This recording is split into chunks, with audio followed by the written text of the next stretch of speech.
the 90s, a one-hour special with camcorder views inside and outside the political process by independent producers. You'll see a summer of American politics with images and points of view that are a little bit different from what most of us saw on TV.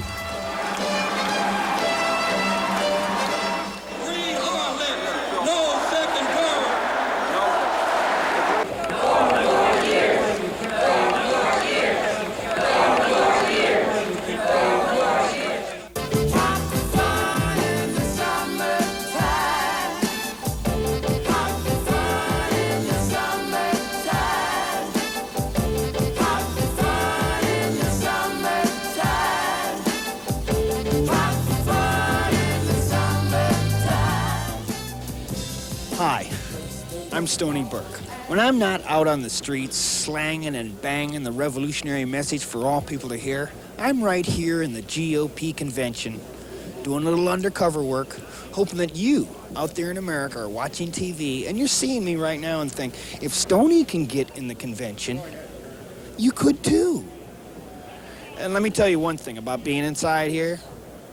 You have to put all your intelligence in your back pocket, sit on it for a while, flatten it out, get it lateral, and you come in here and you can talk to these people, and they're just like me and just like you, only there's a vast income and class difference between the Republicans and everybody else, but that doesn't bother us. Pat, can we look for you to run in 96? Ask her. Thanks, Pat. Dan, good luck in November. Hey, how do you spell re-election? Okay. I have one question for her. I'm PBS. PBS? Yes. I'm shocked. I know. Here you are shaking my head. It's a violation. What are you going to do about homelessness? How come no one's talking about this? This is ridiculous. You're talking to the author of the bill to provide homeless shelter linked to care for people. How come 40% of public housing is empty in Detroit? What are you going to do about this? Public Housing Authority. The Public Housing Authority has prevented us from putting homeless people into public housing. Now, if PBS were doing its job, it would go up to Detroit and discover what's going on in Detroit. Come on, Jack, that's a scam. Come on. Yeah, there's lots of people up. Oh, come on. No one's talking about homelessness. Democrats spent a lot of dollars on their podium and on their carpeting, so it's slick. But who's the Secretary of Housing? Who's the Secretary of Housing? Slick Willie spent dollars for his convention, and he's just being slick again. Okay. Yeah, we got him mad now, don't we, huh? We talked about homelessness. 40% of the housing in Detroit is empty. Why? Under his administration. But who's the attack? TV, television, yeah. It's my fault.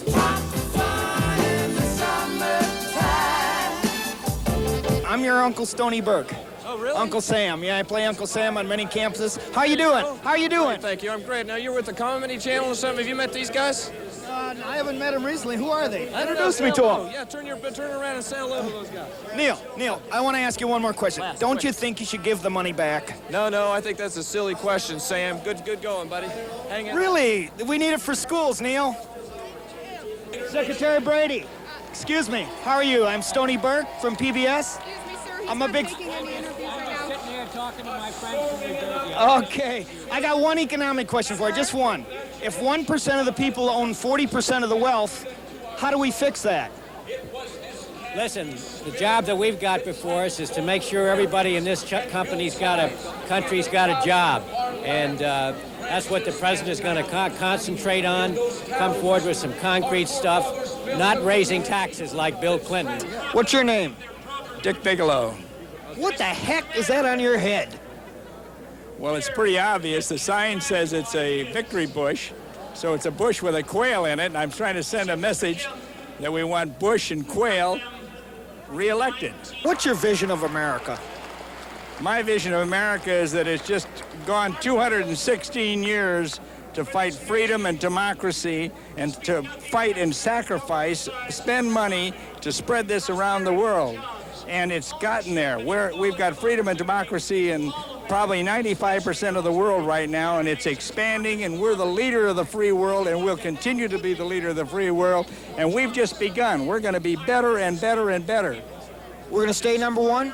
Number one. I've got all the confidence in our young people. You look around this convention, you can see an insurgent of a lot of young people in the Republican Party, and that's good. What's so great about being Republican youth? It's fun. It's the most fun you can have. future. It's great. Great future ahead of us. It's the future.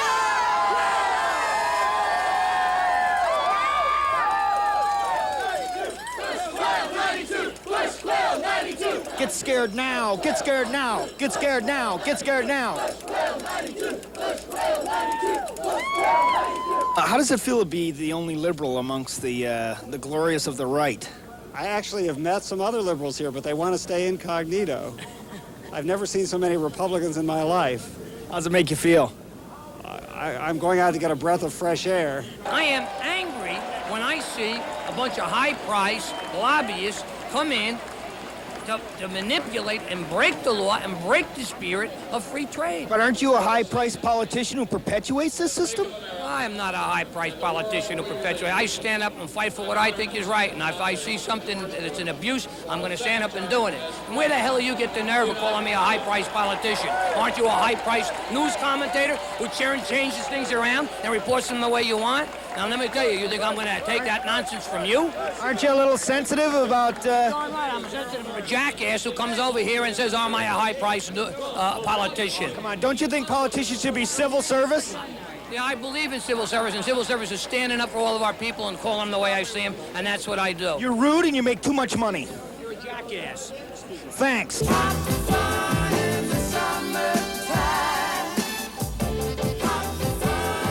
All right, Stony B, checking this Republican convention out. I'm getting to all these people.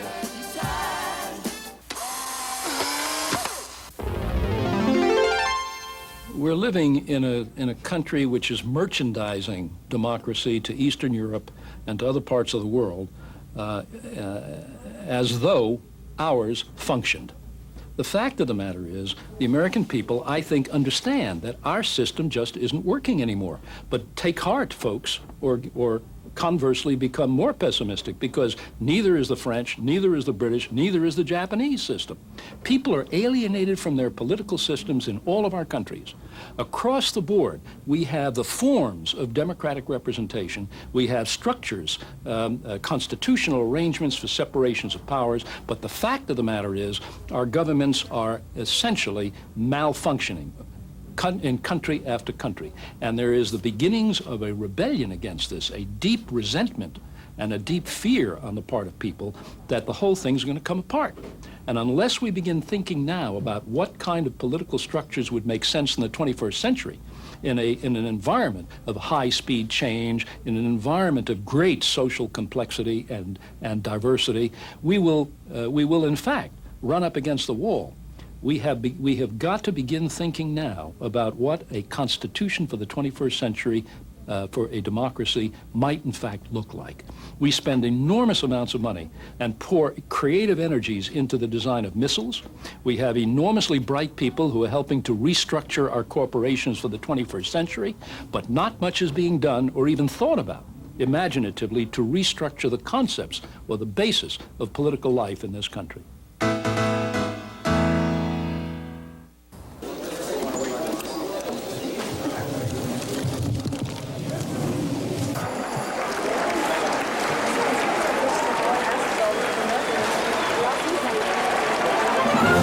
From New York, PBS and NBC News cover the Democratic National Convention.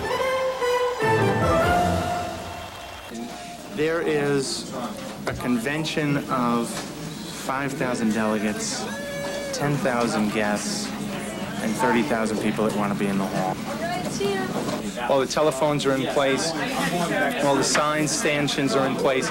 So I want to get a feel for the trailer, see where the backstage of the podium is, to get a feel for everything. I'm about to go enter into to run the floor operations for a convention. I've never attended one before, so I thought it'd be a good idea just to get a feel for things. They all have whistles, and they're gonna blow whistles during the rules thing. Emily went to the meeting. She can tell you more, but she said they're gonna blow whistles and they're gonna yell, let Jerry speak throughout as much of it as possible. Okay. We're 2 seats short in Iowa for some reason. We don't have enough seats? 2 seats short. The person who's handicapped isn't in the handicapped ramp. They're in a seat. Okay. Hello. Where's my schedule? Schedule?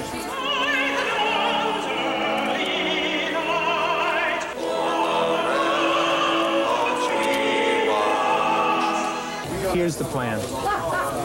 We're going to roll in BC signs at the keynote. We're going to ignore everything that happens until the keynote. Then we come out strong at the keynote. That's at 10 o'clock. The keynote at 10 o'clock. Right. We're going to move the signs in before that, and we're going to raise them at 10 o'clock for the first keynote. That's the signal right now. Tell me what's going on. There's trouble in Michigan. Okay. Brown is going to target Michigan. Michigan. Okay. Okay. We need a labor presence up in Michigan. Okay. Number 2, they're going after labor in California. Let Jerry speak! Let Jerry speak! Let Jerry speak!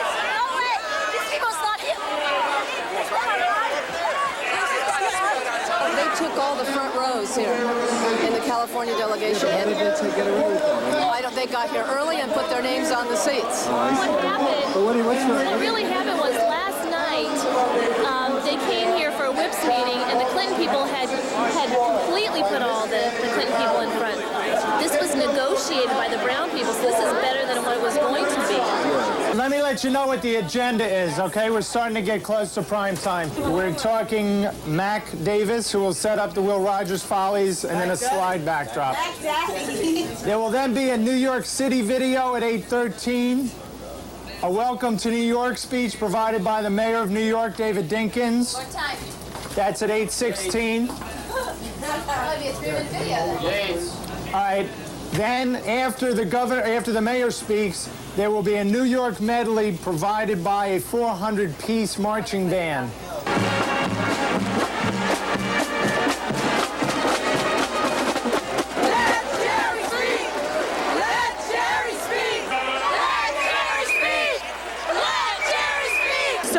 Apparently, the word has it that Jerry might be allowed to speak non-prime time on Wednesday.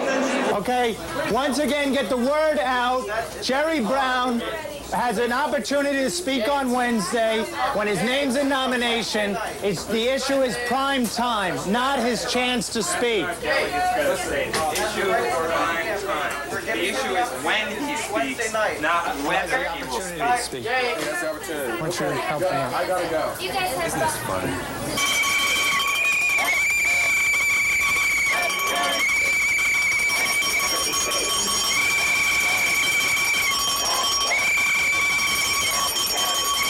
Told us yet again that not only did you have it confirmed that he would speak, but that you had it confirmed from the Clinton headquarters where she spoke that he'd speak at 8 p.m. Wednesday. No, say Colorado Brown delegates, they heard nothing about that. They went back and checked with their Brown coordinators. It's not good. They say they stop protesting because they just called their headquarters and they are denying that any deal was cut. There's no deal cut. There was no deal cut. It's just that he will probably speak on Wednesday because his name will be placed in nomination on Wednesday. New Jersey. New Jersey. Let's get New Jersey. Let's get signs in New Jersey. Let's bring them in from Florida.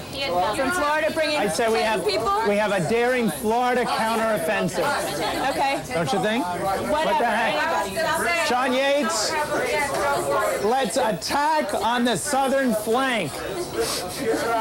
We're gonna send people from Florida over to California and Arkansas. I think we're about to start a demonstration. Yes! Let Jerry speak! Let Jerry speak! We want Bill! We want Bill! Let Jerry speak! Let Jerry speak! Jerry Brown is coming down to have an interview with Marie Shriver. He will be on the right side of the floor by Alabama, Nevada, D.C., California, Vermont area. We need to flood people to the right side of the floor as you face the podium with Clinton signs, Clinton supporters. Jerry Brown is coming down to the right side of the podium to interview with Marie Shriver. Let's get signs down there to counter that. Let Jerry speak! Let Jerry speak! Let Jerry speak! At 6 minutes into the speech, there will be a line. Read our lips. And we reply, no second term. When they see it appear on the screen, that's what they need to say. Read our lips. No second term. All right, 6 minutes into Chairman Brown's speech, there will be a clear flashing up behind it. And it'll say, read our lips. No second term. Have everybody just go along with that. Read our lips. No second term.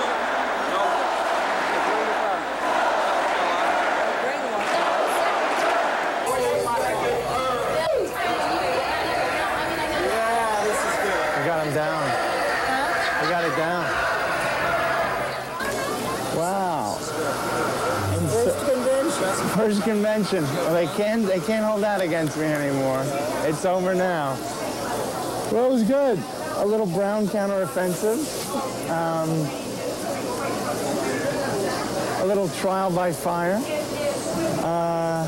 It was fun. It was a lot of fun. You gonna do it again tomorrow? Yeah, yes, I have to. 4 years from now is another story. What did you do before you did this? I wasn't anywhere near this, I'll tell you that. I worked as an attorney, and just figured if I was going to work that hard, I might as well do something I enjoyed. So I paid off all my loans, picked up my stuff, went down to Little Rock, and went down for 7 days to set up some things. Next thing you know, I stayed for 7 months. Well, I think you did good. Yeah, worked out okay.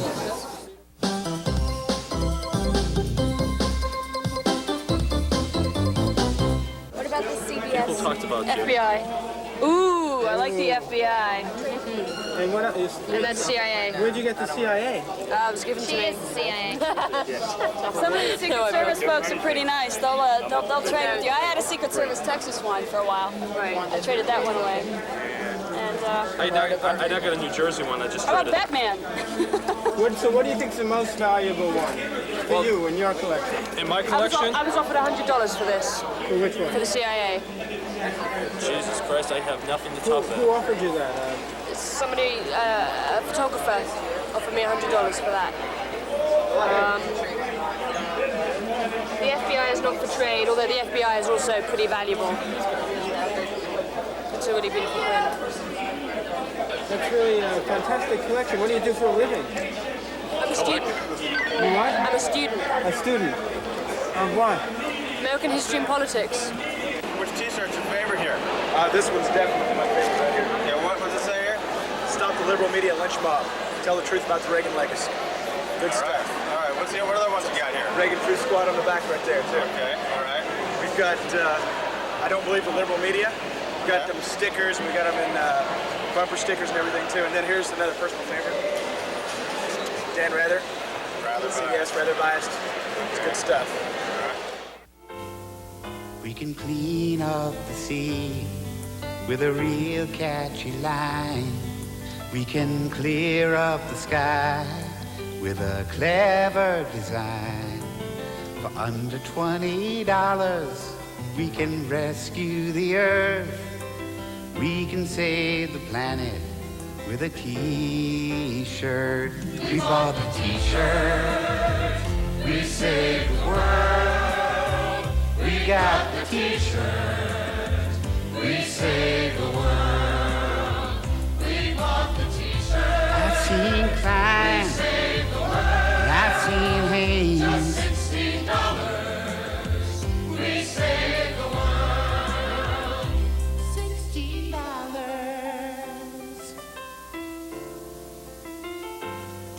Some say it's too late, that the whole earth is doomed, but they don't know the power of Fruit of the Loom. So litter all you want to. What's a little more dirt when you just saved the planet with a t-shirt? We bought the t-shirt. We bought the t-shirt. We saved the world. We got the t-shirt. We got the t-shirt. We saved the world. bought the t-shirt. We bought that t-shirt. We saved the world. We saved the world. Just $16. $16. We saved the world. We saved the world. You can save all the whales with a calendar and the dolphins with a coffee mug. If you buy the beach towel and the tote bag too, you'll end hunger, war, disease, and drugs. The t-shirts are blowing in the wind. We bought the t-shirt. We saved the world. We saved the world. We got the t-shirt. We got the t-shirt. We saved the world. We saved the world. We bought the t-shirt. We bought the We t-shirt. saved the world. We saved the world. Just $16. $16. You saved the world.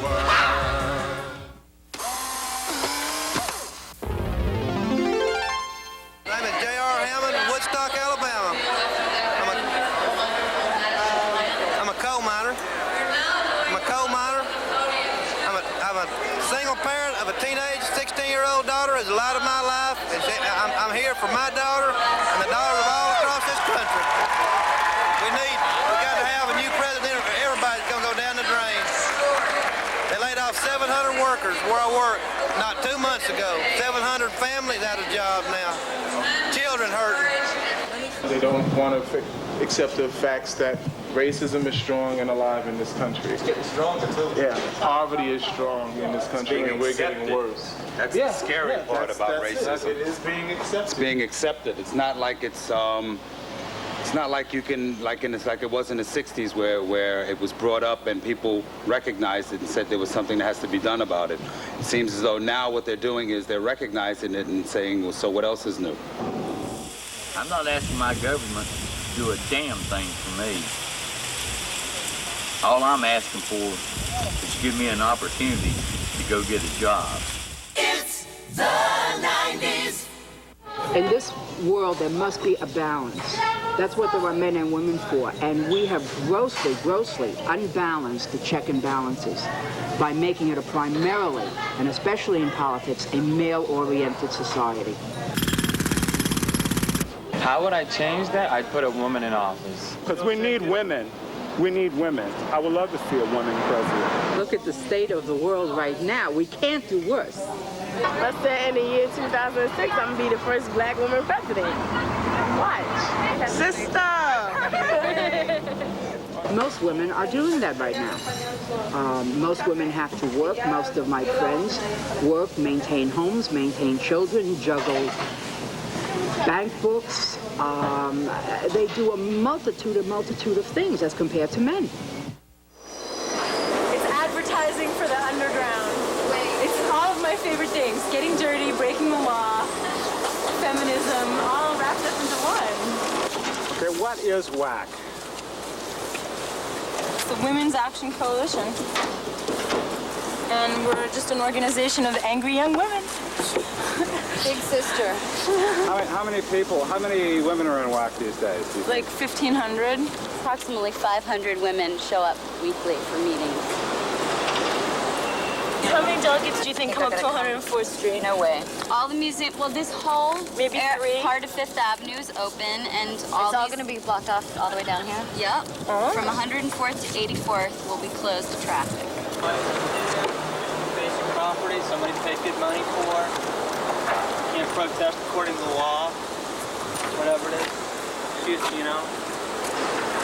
No, let's film this right now. Let's see what we got here. We got 8 Democrats. EPA. You know, why don't we just call the police? Huh? Why don't you stay right here? You did it. Are you afraid? So you guys don't want to call the police? You just deface the property?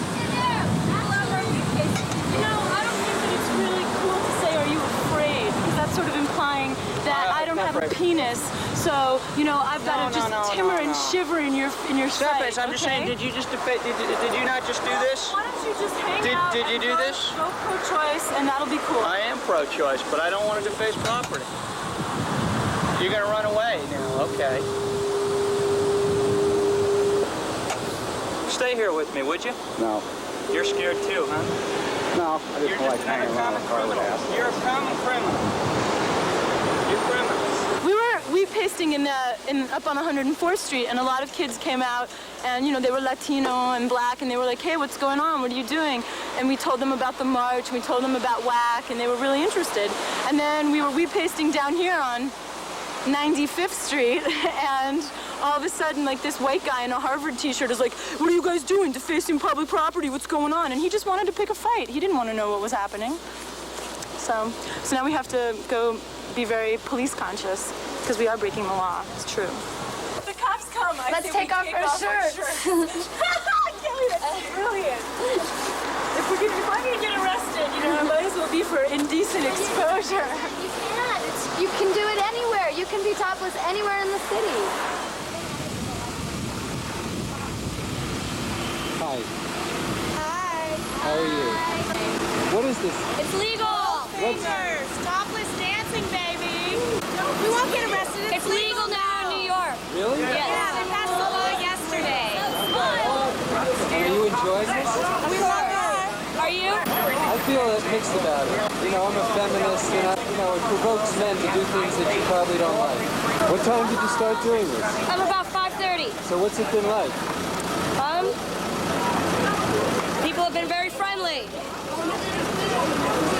I don't know which one is more lovelier than the other. I can't distinguish. Poor back alleys! No more!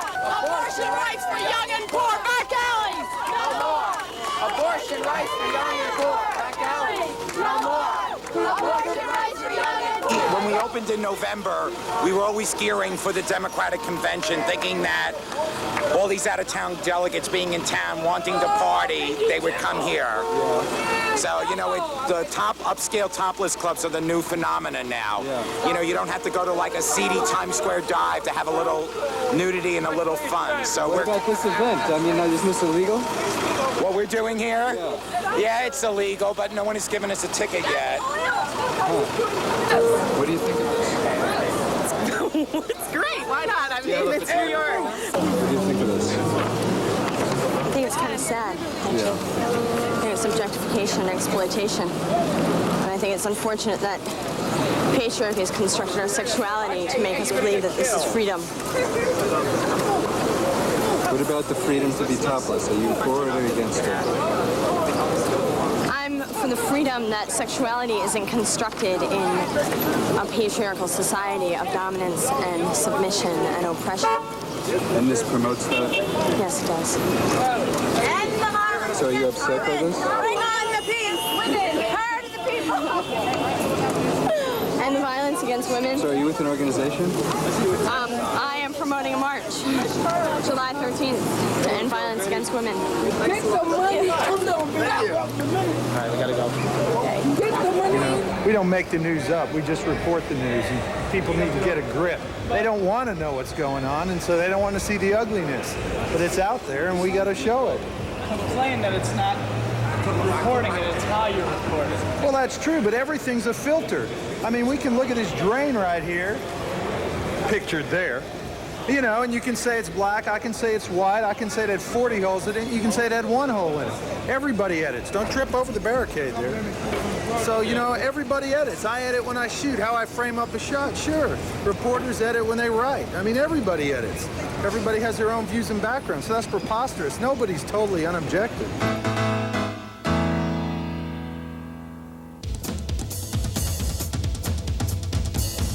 Here I am, Larry Agron, the only Democrat in the United States of America who managed to qualify and put his name on some 40 ballots across the country.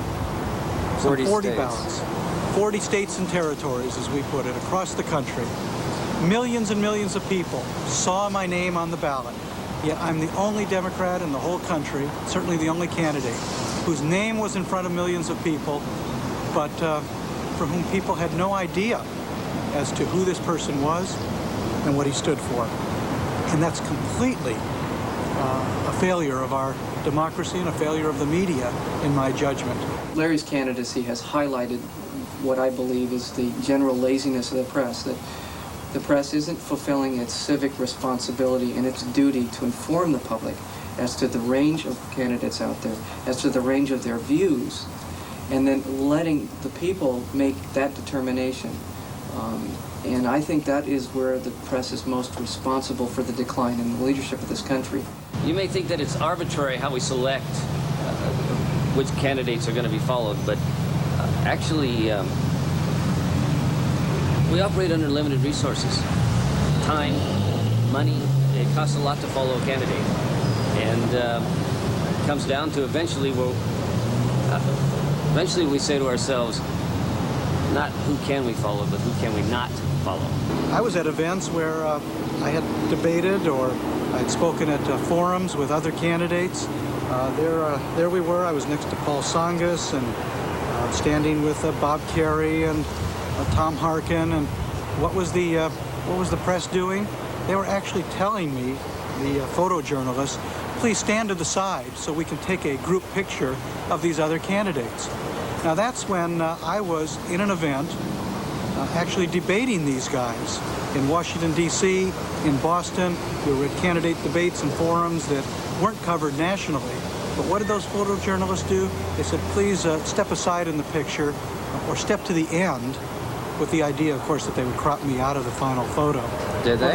Yes, they did. In the case of the New York Times, running a photo of a very early shot of Paul Tsongas, Tom Harkin, Bill Clinton, and me, I had the misfortune to be standing on the end of the shot, and that AP photo was cropped in a way so as to keep me out of the photograph entirely.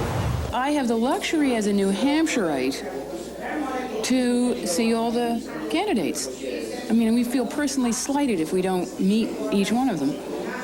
And when we saw Mr. Agron, we thought, oh, okay, this is the guy. And I said to myself, this is why I became a Democrat in October. This is why. So we supported him, and and then he started to get marginalized. And I, as a voter, therefore, got marginalized. And I really resent that. When they begin to assume for themselves a role of shaping the choices for the American people, instead of letting the American people choose for themselves, it's a very dangerous interpretation of what press responsibility is.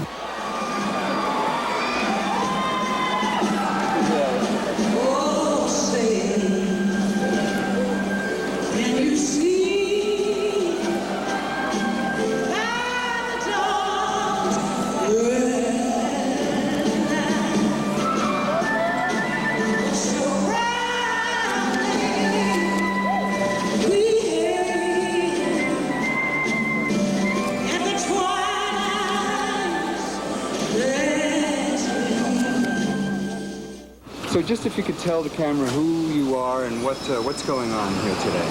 Well, I'm Henry Beard, and this is Christopher Surf. We're co-hosts for the American Samoa and Guam delegations to the Democratic National Convention.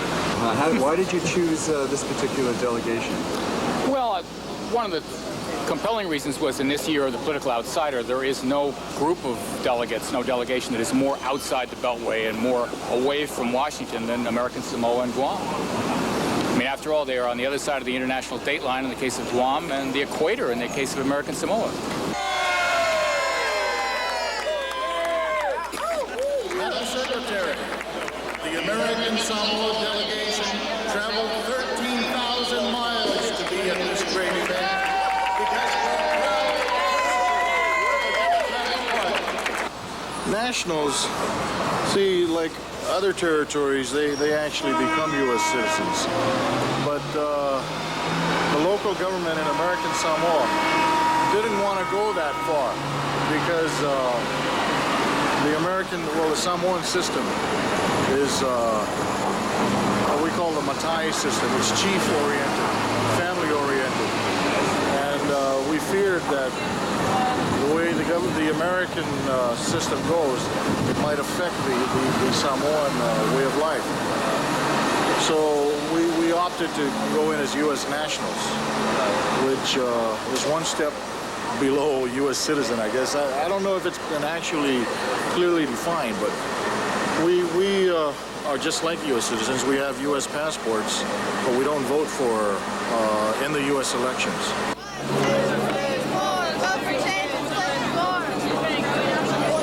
Welcome to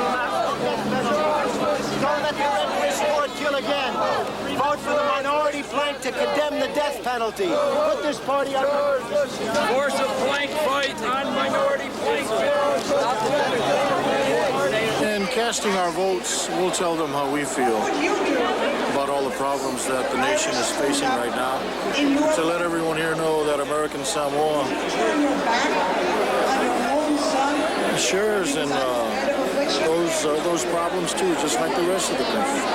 We feel it too. 5 votes. We have the head of the American Samoa delegation. He traveled 30 hours. Can Chris top that? Ridiculous. Don't come any closer to them than where you are now. This crisis offers West Virginia an extraordinary opportunity.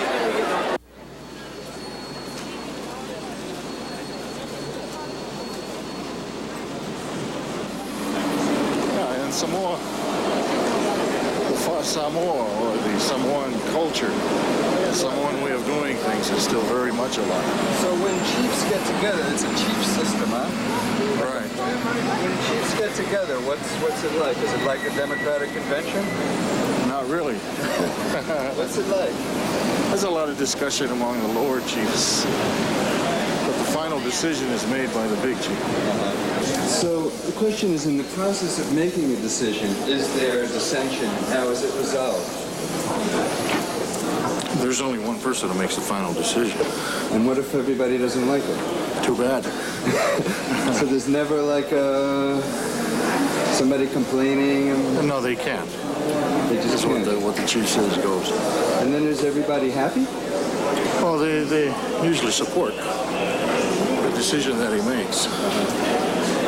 It's pretty amazing, huh? Yeah, but you find that he'd usually make his decision according to the consensus. So a good head chief is somebody who can really make everybody feel right. Now, when you look at this kind of process, how do you react?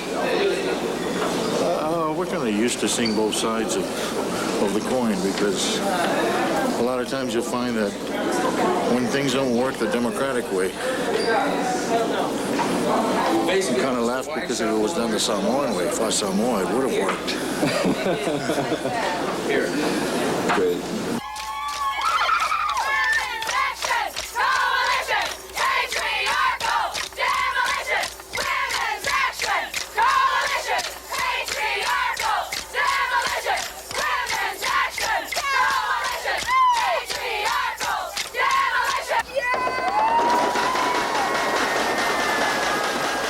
Drum Corps is almost as old as WAC is. I'm a drummer and singer in my own band in New York, and I brought a drum to an action and people liked it, so we decided to get a drum corps together. And some women are professional drummers and some women have never touched a drum before in their lives. They come in, we give them drumsticks, we give them lessons, and we start playing, and it's so empowering. The energy goes right up, and it's great. What can I say? The Women's Action Coalition is here in Houston today and tomorrow because despite all the talking the Republicans are doing during their convention about family values and representing women's concerns, this is the only forum during the convention in Houston where women's issues can be heard and are being addressed in a meaningful and significant way.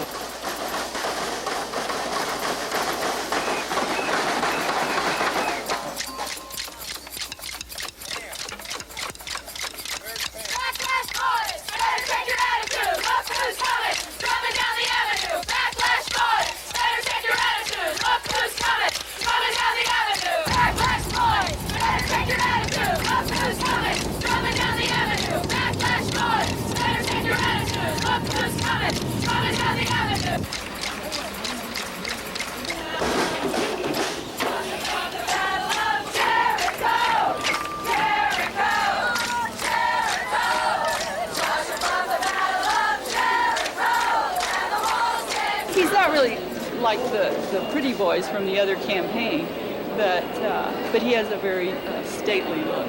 Good-looking guy? Of course he's handsome.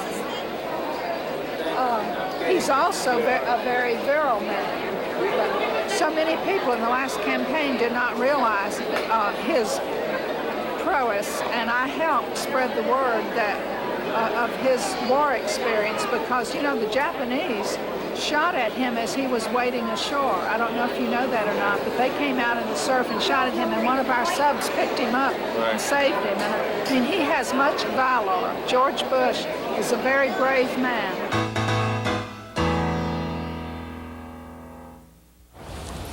Family values. What are family values?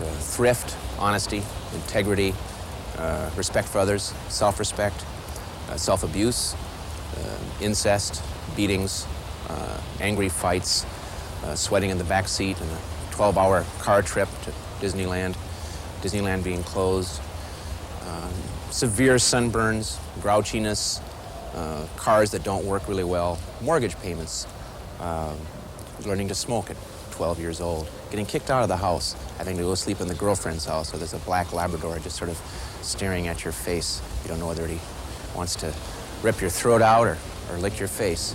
And you don't know if your girlfriend feels the same way or not. She later throws you over for a Mormon with a drinking problem. These are family values. These are things that all Americans think about. Republicans tried to put them in their platform, their plank. Now they're walking out in that plank and may fall off. Nice to meet you. I'm Stoney Burke with the 90's, PBS. Yes, sir. This family values thing, what is it a code word for? Well, I think it's a code word. I think people who don't understand what family values are aren't going to relate to it as an issue. You can't tell what somebody with what family values are. Woody Allen is not family values. Not anymore? He never was, for crying out loud. But I mean, it's something that if you really don't understand what they're talking about, that person isn't going to get the issue. Really? I mean, it doesn't have to be explained. They should just get it. No. When family values are undermined, our country suffers. The values that of morality, the values of trustworthiness, of honesty, of fear in God, support of country. All right, hey, here we are at the Pro-Family God and Country Rally. It's a family affair. It's a family affair.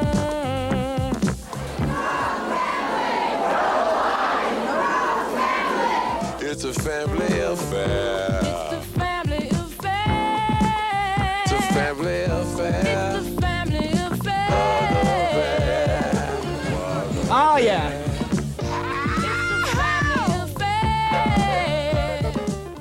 I'm here because I believe in this country and I believe in the values that are foundation of the country, and the folks that represent those values that are important to me are here today, and I want to be with them. And what does this country mean to you? Well, this country is a tremendous land of opportunity, but it's also a country that has a great heritage. And part of that heritage is the Judeo-Christian value and the one nation under God that has built us strong, so we're here to support that. Is it important that everybody believe in the same God? Yes, I think so. In general, yeah. Why is that? World unity. It'll help us get along better, improve world situations. Ladies and gentlemen, the Vice Presidents of the United States.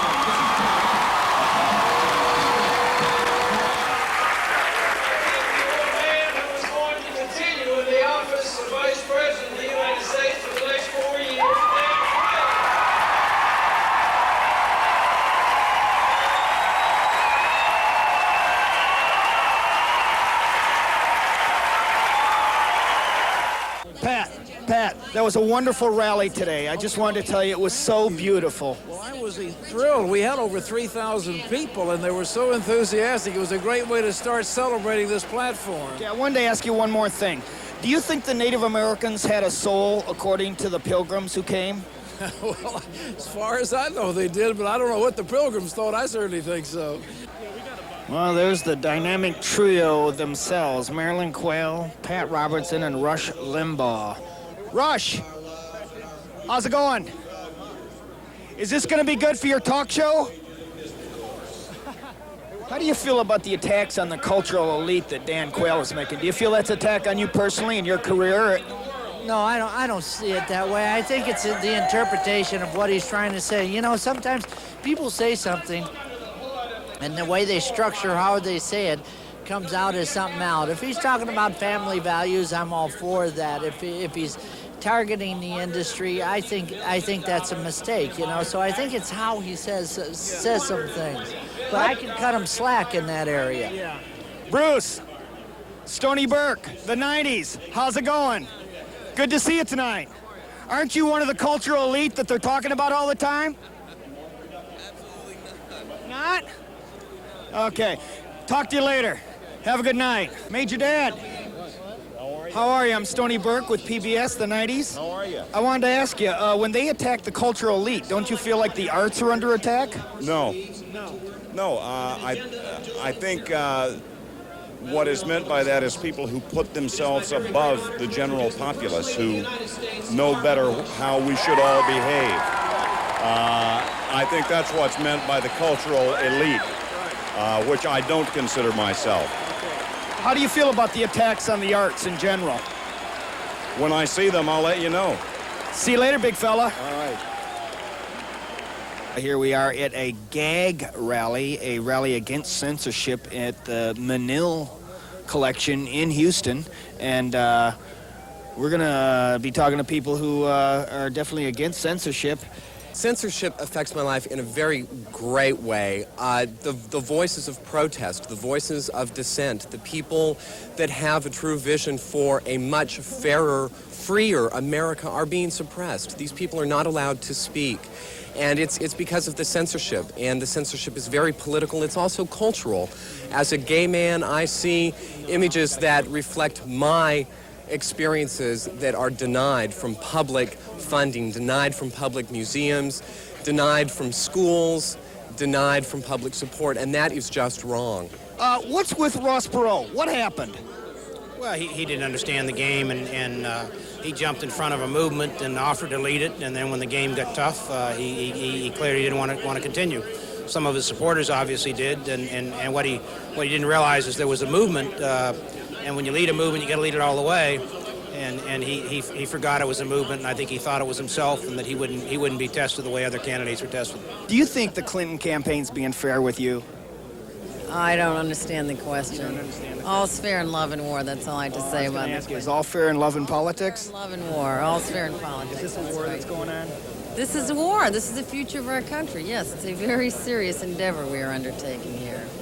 Not one I take lightly, and certainly not one they take lightly. So you're a fighter. It'll likely progress along the same vein that it started, but the president will carry on here. Okay. All right. Thank you very much. You heard her. All's fair in love and war. Ollie, nice to meet you. I read your book. I loved every word of it. I got one question for you. Are you a born-again Christian because you feel bad about 10,000 dead Nicaraguans from the CIA war that you led? Actually, I didn't lead the CIA war. Do you think Ronald Reagan will come to justice someday? Here's the question. Hey, you have a good night, Mr. North. Peace. Let's get out of here before the CIA climbs on our back. Come on, let's escape. And my view is the greatest Democrat in this country, my father, Pat Brown. God, thanks a lot for everything you've done. Well, everybody quiet down. Here's what we're doing. McCurdy will finish in 2 minutes, and then we're going to have a 1-minute demonstration, and then we're going to begin the roll call. We're 3 minutes away. Colorado's on the podium. He said the speeches are running too long. If they keep going long, you're going to miss the prime time. So you got to ask them to speed up their speeches. Okay, all right. Listen up, everybody. We need you on the phones. Everybody's got to ask their chair to speed up the process. It's going too long. They need to speed it up. Okay? Speed up the speeches. We need Louisiana to pass. We need Louisiana to pass. Can you get to Rome? Why our numbers don't add up to theirs? Sonny's not recording. Sonny says they do. That's right. We just need to catch up with them. They do. They do have to pass it. They do have to say it. All right. Could you tell me what his numbers show? Does these numbers show what CBS is showing? What does the DNC show? I showed 418 after Delaware. Are you sure it wasn't after Delaware? What's the number? John, Florida. Okay. They have 120. What? What? 120.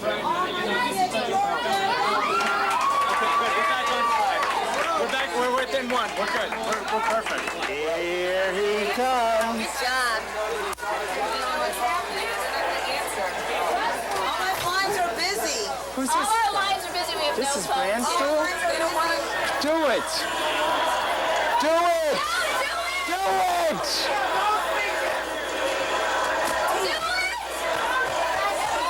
Do it. No demonstrations. Do it. Hi. He's on his way in. Ohio He's on wants his way in. change. It's a while. America wants change. And Ohio cast 144 votes for the next president.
Not a bad day at the office. There are many moments like this when you have the opportunity to nominate the next president of the United States.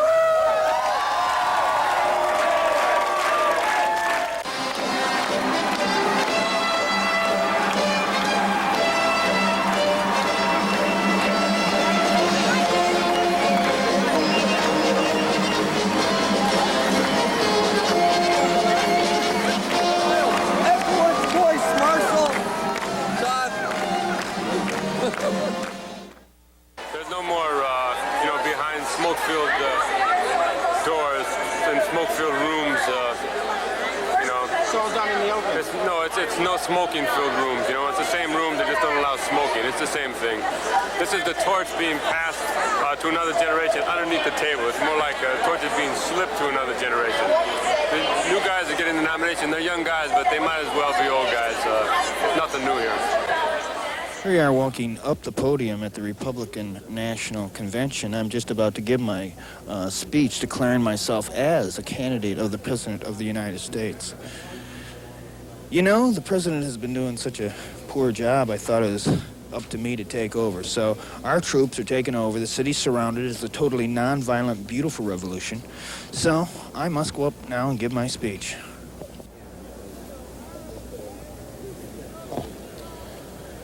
From this moment on, I declare we as a people must get our act together, treat each other decently, share the wealth, promote the general welfare, and have fun. Why not?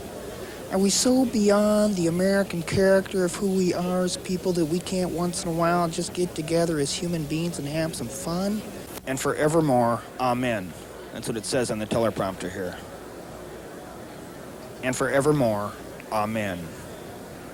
More amens forevermore. Let us say amen forever. Amen, amen, amen.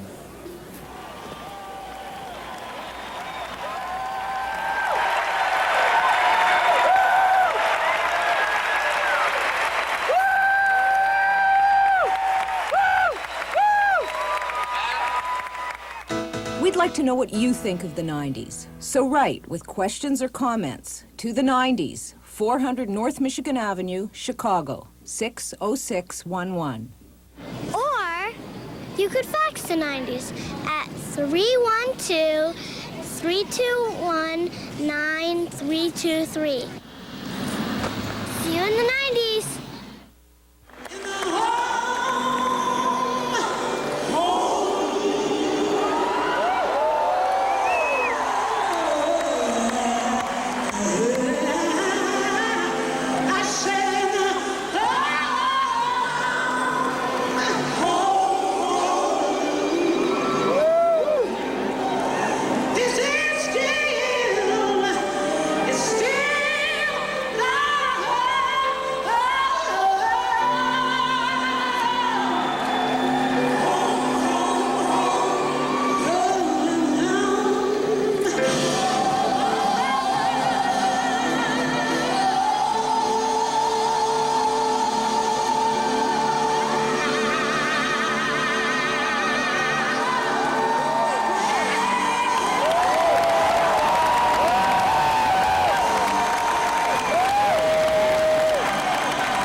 Major funding for the 90s was provided by viewers like you, the Corporation for Public Broadcasting, and the John D. and Catherine T. MacArthur Foundation.